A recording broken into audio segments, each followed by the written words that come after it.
Samahan nyo akong kumain ng mangga. Ayan. Ayan. Binili lang ngayon ni Habi itong mangga. And syempre meron tayo bagoong. Ang sarap ng bagoong. Binili ko lang to dito sa kay Ate Marie Lorenciana. Ang sarap ng bagoong mo. Shout out sa'yo. Sobrang sarap. Ayan. So, nagkikrave talaga ako ng mangga. Sobra. Ayan ha. Lagyan natin siya ng bagoong. O, MD. Tanggalin natin yung sili. Nakakatakot. Baka sumobra naman yung anghang. So, ayan na. Nilagyan na natin siya ng bagoong. Ang unang kagat.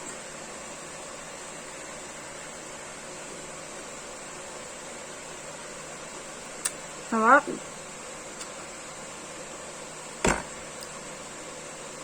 Sobrang sarap. Yung mangga hindi masyadong maasim. Tama lang. Tapos yung bagoong medyo matamis. Ang sarap.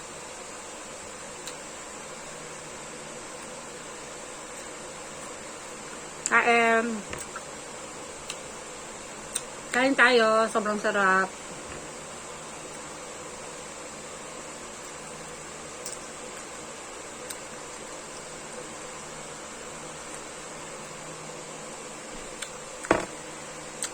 Puro white na yung hair ko. Ayaw ko magkulay ng hair kasi minamigraine ako tsaka sinasaynos ako. Ayaw ko na magkulay. Okay na yan. Ay, nahulog, sorry. Okay na yan. Maganda naman eh. Charot.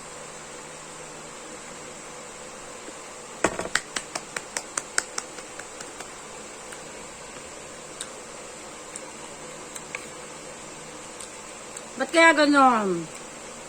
Sobrang nakakahaping kumain ng mangga. No? Diba?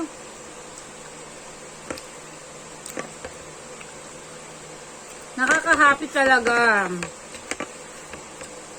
ang kumain ng mangga. Bakit kaya ganon? Ayan o.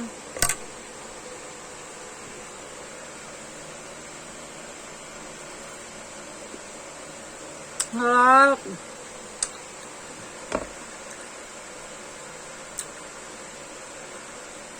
Good luck sa acid ko. May acid ako eh. So, hindi naman ganun kasim yung mangga.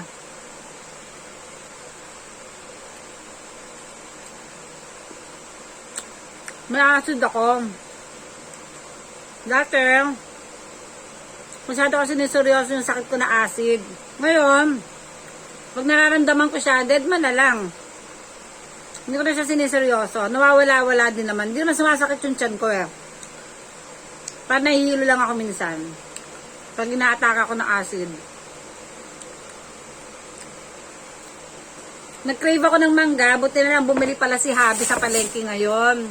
Kasi medyo masama yung pakaramdam ko kanina. Para ako nahihilo. Sabi ko parang gusto ko kumain ng maasim. Di ba gano'n naman pag masamang pakaramdam, parang gusto natin ng maasim. So this is it. Buti na lang naisipan ni Habi pero hindi ako nagpabili.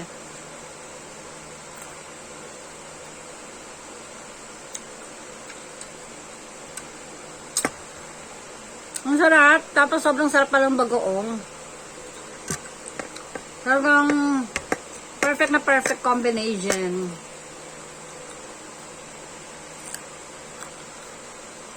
Sarap. Grabe. Kaya ni Cecilia, yan o.